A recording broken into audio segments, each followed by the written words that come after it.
Что вам написано? Это мы, Абдуллах. Что? Абдуллах. А какой вот этот цвет, знаете? Зеленый. Купили? Да.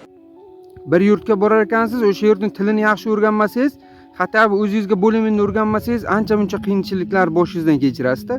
Mana hozir FMSda, ya'ni patent oladigan joyda Rossiyada har xil blogerlar kelyapti-da, jurnalistlar kelib turib tekshiryapti. Kelyapti-da, mikrofonga nima deb yozilgan desa, mikrofonga ya Rossiya deb yozib qo'yibdi. Buni rangi qanday desa, yashil deyapti.